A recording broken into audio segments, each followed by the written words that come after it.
On that note, where's the timer? Let's go into this. Today is flown, people. Shout out to you lot, people. The day has absolutely flown. Latest news. Now, let's see what the papers have been saying about us. What we should do, first things first, is once again smash the like button if you haven't already, people, on this video. And then obviously, we're watching Dortmund tomorrow against City. Is that tomorrow? I don't even know if that's tomorrow, but whatever it is, in it, we might be definitely watching Chelsea Salzburg tomorrow. Remember, that's 4:45 live stream start, or 5:30. But yeah, should change that. And obviously on Thursday, content. Man, I call in Ronaldo dead food. I feel disrespectful saying that about such a great player, but United are putting in performances without him. I think Ten Hag tried to do the let me give everybody a chance thing and whatnot. He violating in it, so he got rubbed out. Let's see what these things are saying. Guendouzi's giving a talk, people. Big up Michael Carrick for being new Borough manager. His departure from Arsenal, his confusion with Mopé, Mikel Arteta, Guendouzi takes out France. I don't even know, but this could be, this could be an interview. What has he said? My departure from Arsenal has nothing to do with the gesture against Mopé. What has he said? For me, it took on too many preparations. It was a gesture, but since there are a lot of people on the pitch every weekend, I hear a lot of things being said on the pitch, stuff in the corridors. It's football. There's a lot going on. You can't talk about all the time. I didn't have the best relationships with Arteta. The journalist used this excuse to say that we had a bad relationship. That's why I stopped playing or left Arsenal. No, not at all. It was a gesture as there should have been. It was a gesture as there can be on the pitch. There's a lot of nervousness sometimes, a lot of problems on the pitch. In any case, it has nothing to do with all of that. On his relationship, even more, he said, it's true, I did not have the best relationship with him. Afterwards, I always tried to work, always gave the maximum of myself in training and in matches. I still played a few matches with him. I still did great performances. He preferred other players, and I respect that decision. That's why afterwards, I also decided to leave because I was still young. I needed playing time to continue playing, progress. The most important thing when you're young is to play, which is true. So, yeah, big up to Matteo Guendouzi for that one, people. Many clubs interested in Ndika. I'm also told there's a very good chance for Ndika to leave on a free. So many clubs, not just in England, are exploring the situation. That was Fabrizio Romano on the young Eintracht Frankfurt 23-year-old left-sided centre-back, people. We've seen this already. Kevin Campbell has praised Gabriel, and it's true he has made mistakes, but he did play well. He's a trench baby. 2 mad away games, Leeds and Southampton, he's turned up for.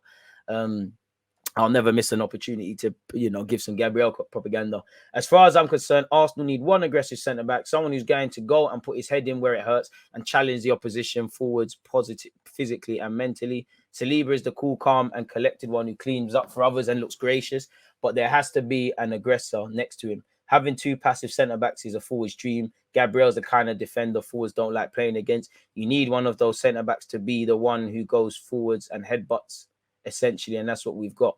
Let's be honest, players make mistakes, and it doesn't matter who you are. You make mistakes in a football match. There's been some glaring ones at times, I'll admit, but for all those mistakes, Arsenal still sit top of the league. I'm a big fan of Gabriel. I think he's committed to what the club are doing. Big up his new contract, and the numbers suggest he's having a good season so far. Lee Dixon's got on to one of our centre-backs or full-backs, criticizing Ben White. Now, I really like Ben White's dry humor. I really like the way he talks in some of these press conferences because he's no holds bar, he's no BS. Big up Lee Dixon, but I don't know why he's on to him. Apparently, when asked the reason for the poor display, he said, sloppy in possession, didn't win duels, the opposite to the first half, and that's why the game went the way it did. We're only human, it's tricky. Now, I can understand why that might pee people off, even though it don't pee me off, but what has he said? On Xhaka's goal, he said, obviously to be part of it is amazing, but it's about the team, and unfortunately, we didn't get the win today.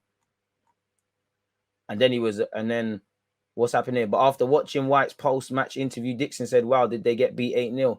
Yes, there was that. He said, yeah, that was a little bit over the top. He's feeling what he's feeling. But I still think that this season, when you play like that in the second half, you've got to take it on the chin and go, yeah, we didn't play great. Move on to the next one. He wasn't very down there, was he? I mean, I think he's kind of said what you said. I think, he's a professional athlete. He's going to be disappointed. The papers are probably making something of this more than it is. I don't think Ben White said anything there. Fair enough, Dixon. I guess you have to get peas. Arsenal punished as VAR missed Gabriel Jesus penalty incident. How it misses it, I don't know, really and truly. I've offered sorry for hitting the mic there. I'm offered my opinion on his pen thing. We should have just scored the goals we could have scored in it. I ain't got nothing else to say. the refereeing is never going to improve. Man United misfit Cristiano Ronaldo most likely to seal Serie A transfers. Arsenal have their doubts, just putting Arsenal's name there for no reason. He could be going to Napoli allegedly. According to the Scum newspaper, Chelsea, Arsenal and Newcastle United don't seem prepared to go for Ronaldo. Napoli's the more likely one. Arsenal and Newcastle realised the quality he would bring in helping them to achieve their ambitions. And there's even talk he could rip up his deal, but both clubs worry about the wider impact his arrival could have on the clubs.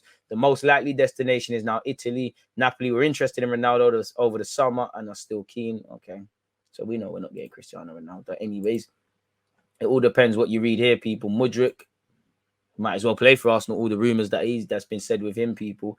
Arsenal looking to exchange Lokonga for Milinkovic-Savic, says this rumour. What is this? Probably some nonsense. Google Translate, you going to help me out? Thank you. Milinkovic-Savic, you know. Could be the cheapest he's ever been quoted in a few years, in next summer, you know, in 2024, because his contract's running down. Cheapest you probably get quoted from in years, sorry. So I don't really believe this at all, but if you do, that is up to you, folks. But anywho, it has said, it's basically just said we want to swap Milinkovic-Savic for Lokonga. If they're on that, I'm on that, but I can't see it. They'd be zanging themselves. And it's then saying about 50 to 60. He's French born. I thought he was born in Belgium, but fair enough. I didn't know that. Or is that Milinkovic-Savic? Because I think he actually spent time in Sporting Lisbon's academy as a kid. But yeah, that's linked us with Milinkovic-Savic. If you believe that, then you believe that. We've spoken about Ivan Ndika. 1 minute is 60, then 50, then 40. That's 35 million euros allegedly with what Shakhtar Donetsk seek for Mudryk. According to this report, Shakhtar Donetsk are demanding 35 million for their player. Fair enough. If it's 35 million, get it done. Arsenal are set to rival Real Madrid for Cody Gakpo. Anything can happen, but unless they're going to loan you out, I definitely don't think you're ready for Real Madrid. We all know everybody's been subject to interest in him. United could have got him. Apparently, PSV are likely to ask over 50 million euros, considering the form he's in. Can't blame them. We know Gabriel last week signed a new deal. Zaha allegedly has postponed contract talks with Palace after, you know, the 29-year-old could move to a bigger club on a free. We've been linked with the Celtic done earlier, people, Rocco Vata. So, you know, if he's lit, why not? We'd all love Hendricks, but that looks like some nonsense. Let's refresh this page. Anything new? Because we've seen a couple of these. Nothing new there, people. What's been said here? No. Big up Balogun for scoring, but doesn't look like anything there. We've been linked with Naby Keïta, another one whose contract's running down. Arsenal, Chelsea and Tottenham monitoring Liverpool contract situation. A number of Liverpool's Prem rivals are keeping close tabs on Naby Keïta's contract talks as they enter the idea of taking him on a free transfer at the end of the season, people. Allegedly, I say allegedly because it is alleged, isn't it? So we'll have to see what's going on here. We all know that, you know, during the summer, they made a concrete push for Liverpool to tie him down before the window closed, but it hasn't happened and they're still deadlocked. The chance to land Keïta on a free is hugely appealing, and 90-minute understands Chelsea, Arsenal and Tottenham are among those contemplating an offer.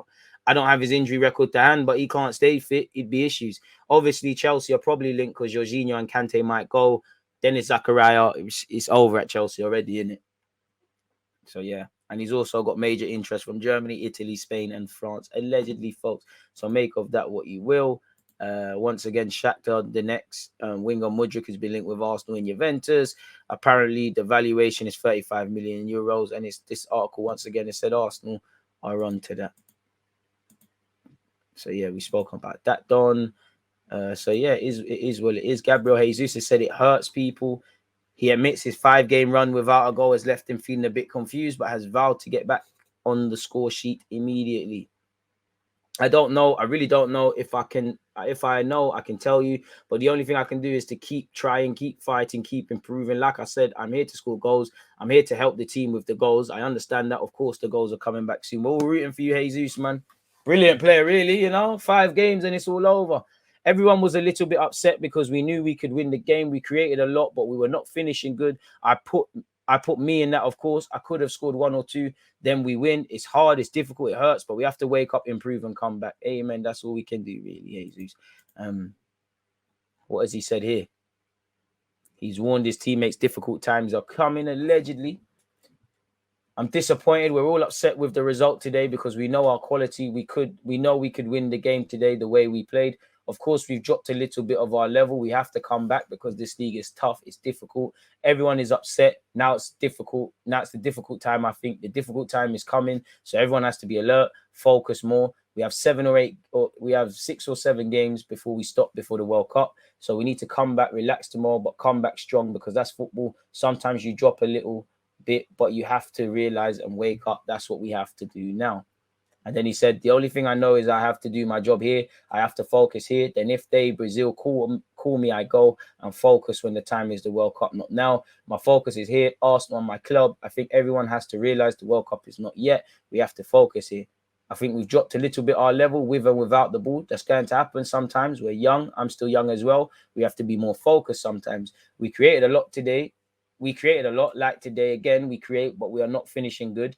I put me in that, of course, because I had some chances today. I could have scored 1 or 2, then we win the game. Like I said, sometimes football is not like this. You create and play well, but you don't score and you don't win. It's hard, it's difficult, it hurts. But what we can do now is past. We have to realize, wake up and come back. Fair enough, man.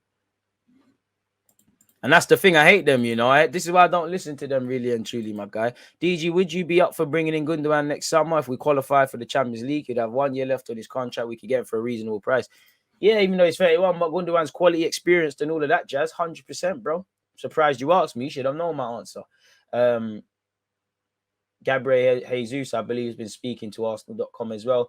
It feels like we lost the game because of the way we played, the way we created a lot in the first half, more than in the second. In the second, we dropped a level again. It was a little bit similar to what happened against Leeds, so we didn't learn our lesson. We have to realize that, be smart and see what we are doing wrong, then improve. We have to improve and to try come back at the same level at which we started the season as a team and individuals. We'll work hard and then come back stronger. There's no excuses. We have some days to prepare to work what we have to do on the pitch. Obviously, there are some players who need more time to recover. But like I said, it's all about focusing on the pitch. We are creating chances like in the last game, but the balls aren't going in the net. And today that happened again. Now's the time to realize, breathe, and try to come back. Shout out Gabby Jesus for that. Pardon me. Let's see what the gaffer has also said as well, man. Is that again, Keïta wouldn't make no sense. Amen. Let's see what the gaffer has said. Oh, well. Short day for Mikel Arteta. He ain't had much to say about Southampton, has he? On whether he has any complaints, no complaints. This is football. We were really good in the first half and controlled totally the game. We created loads of chances that we didn't pull away. In the Premier League, unfortunately, if you don't do that when you're top of the game, you can have some difficulties. Amen, gaffer. In the second half, we put ourselves in problems with the amount of giveaways that we had, especially with ball possession. And that didn't allow us to control the game the way we wanted. Their direct play and long throws and set pieces disrupted the game a lot. We tried to react. And I still think in the second half, the 2 biggest chances were ours, but we didn't put them away. On what he made of the penalty shouts, I don't know. I don't want to comment on that. I want to see the images before I do. You know, the gaffer wants the pens in it, but no point focusing on that. On why our performance levels dropped off, I think we stopped doing all the simple things right. The distances on the ball, and I agree, because this might mean players think that we're on a level where not at this moment. We've kind of mastered certain aspects in the game. The hardest thing in life is discipline. We weren't disciplined against Southampton, really, and that's probably why there's been a bit of a drop-off beyond all the other talking points. The distances on the ball positions were too far. We gave too many simple balls away in very dangerous areas without much pressure, and didn't allow us much continuity like we had in the first half. Then you are more fatigued because the game becomes more open and there are more transitions and you're fatigued. Amen. Just like in the goal they scored in the 65th minute. I think, again, we finished the game on top of them, and we tried to go for the second goal, but we didn't find a way to do it. It was It was a consequence of one thing after the other, and we didn't stop it quick enough. On Jesus, I'm sure today he'll be disappointed because he had the chances to put them away. Knowing Gabby is disappointed when he scores 2 goals and could have scored 3 or 4, so he can do that. But he's having the chances and he's always there, which is why I'm confident he'll start scoring. He gives so much to the team, and it's a shame he couldn't put them away today. Amen. But we got, again, on the depth, we have the same that we had a month ago, 2 days ago, and the same as what we're going to have next week. I don't like to have any excuses. In the second half, we could have played much better, and we could have won much more comfortably than we did, and it's completely down to us. Amen. Thoroughly enjoying this honesty from Mikel. I think the team looked really fresh at the start, but I put it more down to the way we played. We should have played better in the second half. Amen. On 8 of our players starting in the Premier League in every game this season. That means they haven't played other games. I think at the start, the team looked really fresh. As for the second half and the last few minutes, it's more the way we played. I put it there. We should have played better in the second half. On historically struggling at Southampton on the road, it's very difficult to win in the Prem at home and away. So yeah, he wasn't trying to speak about that, and so it was a difficult day for us. Well, I would have thought I would have saw Martin Odegaard speak or Xhaka or something. There must be something going on. Loan report out between today and tomorrow, people.